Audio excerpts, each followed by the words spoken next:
If you could fix one thing about the Philippines, what would it be? Off my head, our president's mouth.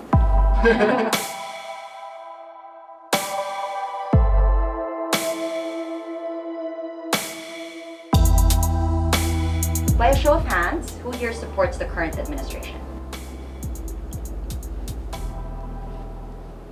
What is one word to describe President Duterte? Sly. Rough. A failure. I think I'd go with strategic. Sick. Realistic. Let's talk about that. Yeah, I actually, one of the 16 million actually voted for him. He's far from a perfect president, but he gets the job done. One thing that irks me the most, that's why I don't normally share my political posts or whatever, things that are related to politics on my Facebook wall, is I respect everyone's wall. It's just that I find it weird that I'm losing a lot of friends or friends losing other friends just because of a political stand. Well, I think that doesn't make sense for me to lose friends because of political issues or whatnot. The president may have done wrong, but we also have to point out and give credit where credit is due, especially the fact that the previous administration's problems were carried over to the president, and he has to basically shoulder the burden as well. I agree with that statement. Like, he's done some quote-unquote good things. Like, what I can particularly cite, recently he passed the Universal Healthcare Act. As a college student, I'm also feeling the effects of the Universal Free Tertiary Education Act. But we also have to be critical of, like, what these acts entail. Like, the Universal Healthcare Act isn't actually universal. It's not accessible to those in the underprivileged sector. The Free Tertiary Education Act, yes, we appreciate it. As a college student, I really appreciate it because I'm not paying anything. The thing with that is, it's just for the tertiary level. Every good thing that Duterte does almost has a caveat to it, and it's unfortunate that it's that way, but it is the way it is, and that's why I personally don't support Duterte, like, at all. It's not independent of each other. You can be critical, you could also acknowledge what he has done right. But I guess why I feel, or I said that he's a failure, because I cannot give more moral weight to him extending my passport validity, which I just did earlier today, than the 20,000 did. Right? Okay, by a show of hands, who here is in support of same-sex marriage? Can I just stand? Hell yeah! Can I just Same-sex stand? marriage and not even same-sex civil union, which is what the president supports. I personally, I don't care what you guys call it. You want to call it marriage? You want to call it civil union? You want to call it some other thing? Just give me my equal rights, because I am human as well. What the Philippines now is, where we're at, we're tolerated, but there's a difference between being tolerated and being accepted. Acceptance means I get to have the same rights as you do. Okay, by a show of hands, who is in favor of the legalization of medical marijuana? I think it raised my hand. Okay, or one sole anti? Can you talk about that? Actually, I'm more worried po dun sa yung effect niya sa paglaon. Yung pagtagal na pwedeng ito na lang yung ito na yung magiging excuse So an abuse of of people. that. So The two biggest drugs that people abuse and probably contribute to the most deaths are two legal ones, Yes. which is Cigarettes cigarettes and and alcohol. Yes. I would much rather face a medicinal marijuana abuser than an alcohol abuser. Yes. Because one's gonna hug me and one's gonna try to glass me in the face. Yes. You know? Right, yeah. I just don't think the Philippines is ready yet for that. Right. But medicinal marijuana doesn't contain THC, it's CBD. Yeah, It's that's CBD. So you don't get stoned at all. Okay, side education later. You speak to this guy who knows what he's talking about. That's my point. By a show of hands, who believes the current drug war is working? Okay, so we're all in agreement that this drug war is not effective. Okay, 2 points. First of all, Duterte's anti-drug campaign is an anti-poor campaign. For the last 3 years, more than 20,000 Filipinos killed.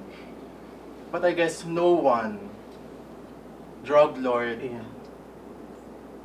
ang nahuli at nakulong. If we check the data, we can see it in the everyday news. The victims of this EJK of Lantokhang ay yung mga nasa laylayan, communities, outskirts of the city. Pero nagkaroon ba ng raid or may nami bang nahuli? May napatay ba sa BGC? Sa Makati? Sa mga exclusive village?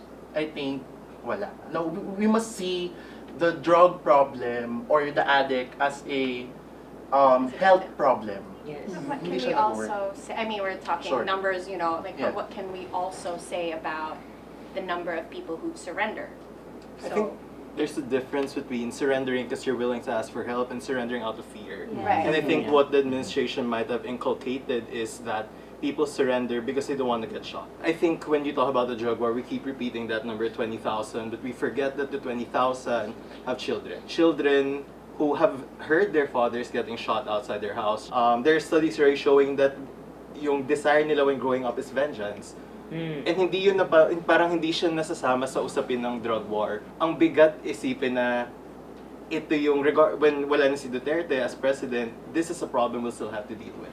Yung problema po nga po kasi, babalik tayo dun sa pagka-anti-poor nito. So yun nga, parang kadugtong na rin ito yung problema rin sa hostisya, dun sa mismong proseso, kung paano nga ba redeliver yun. So yun, parang palagi kasi siyang kumikiling dun sa kung sino nga ba yung nasa pwesto, nasa kapangyarihan. Just to sort of shed light as well, not everything is on him. Sometimes it's also corruption. Sometimes it's also just plain greed. And to just pin it all on one person, one singular person, I guess the only word I can think of is lazy, but I understand why it's so easy to just point, because he's there. That's him. That's our president. You know. Tim? But he's the guy that's giving the orders. I think that's why the solutions have to be simultaneous. What do we think of senatorial candidates who have been accused in the past or have been tried for graft and corruption and plunder, who are now ranking highly in senatorial surveys? I feel like the biggest problem with Philippine politics as a system is that it primes the government to be corrupt.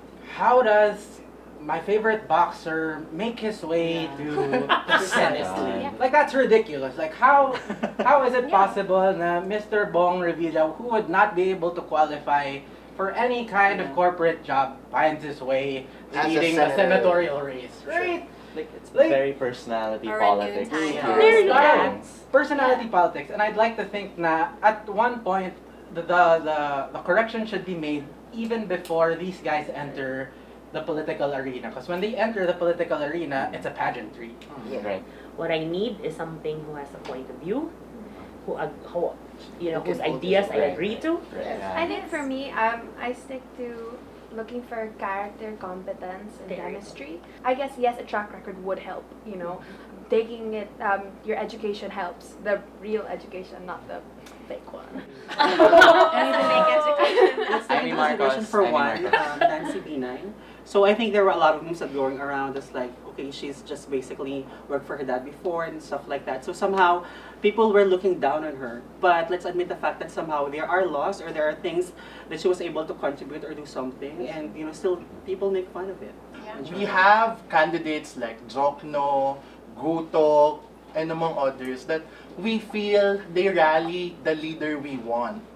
And I guess the challenge for us, especially the youth, is to go out, social media, to campaign, Yeah. to fight, ano ba yung Pilipinas na gusto natin? But I disagree that there's a youth vote. Sorry, I feel like it's untrue na may youth vote kasi we have to acknowledge So we're not sa even sociology registered. of the youth na parang ang fragmented natin across regions, across class. I just came from Mindanao a few days ago. Hindi kilala yung Ocho Diretso. Hindi kilala si Jokno ng youth. So I feel like to insist and celebrate a youth vote at this point without nuancing na ang dami pa rin napag-iwanan. No? We're still repeating that same pattern of exclusions in the past. Ang hirap gumalaw. No? Nahirapan ako gumalaw when we're holding on to an image of a youth vote that is so lacking in substance pa rin. Okay. Do you believe the church has too much influence on the state? Oh yeah, Yes. Definitely, Yes. of course. Yeah. So do we then support President Duterte speaking out against the church? I don't like the church meddling too much with the state. Okay, but I guess I would be in disagreement that the president is doing this to the church because he's doing this. I feel not to remove that kind of things that are harmful, but he's just attacking them like anyone that he will want to attack.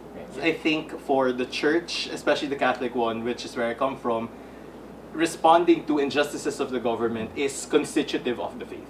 Right. So parang may ganong responsibilidad na nakikita yung simbahan sa sarili niya that I feel has instigated the attacks of the government to disenfranchise people, to kill priests. In Nueva Ecija, I think tatlo na ata, for example, dahil not because they are the church, but because they are speaking out against it. Okay, let's go around the room.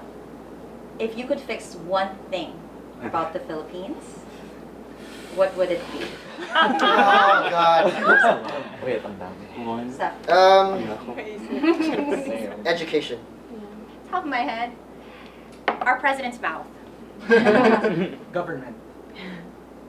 Our attitude towards human rights. Duterte. Education as well. What are you most proud of about being Filipino? Laging may pag-asa. I think it's that our endless optimism. It's such a, parang media buzzword siya.